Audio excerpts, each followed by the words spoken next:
The Tata Nexon Infotainment system, powered by Harman International, can experience screen freezes and glitches due to software or hardware issues.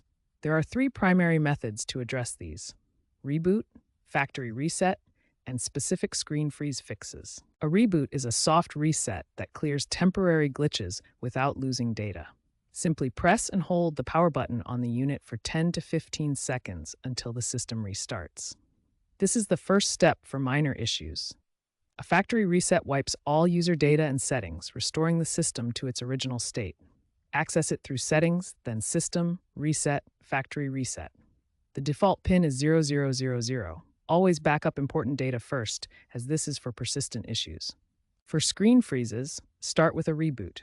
If unresponsive, try force quitting apps via the Task Manager or use a paperclip to press the reset pinhole on the unit's side. Power cycling the vehicle by turning off the engine and waiting 5 minutes can resolve electrical interference. Keep in mind that outdated hardware, especially in humid climates, can contribute to persistent freezes, as reported by users on forums like Tata Nexon Owners Club.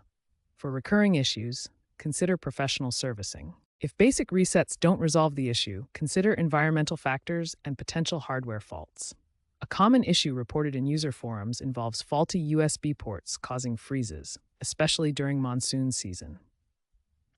Ensure your system has the latest firmware update, version 2.4.1 for Nexon EV and 2.3.8 for petrol-diesel variants as of September 2025.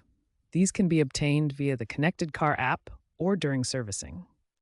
Monthly reboots and firmware updates can significantly reduce freeze incidents, as demonstrated by fleet management studies showing a 60% drop in issues. Looking ahead, trends indicate a shift towards AI-driven systems with predictive maintenance alerts, reducing the need for manual resets. Future models aim for full OTA ecosystems, allowing automated resets via diagnostics apps.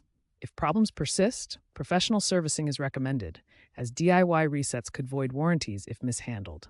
Regular system checks during annual servicing can also help prevent issues.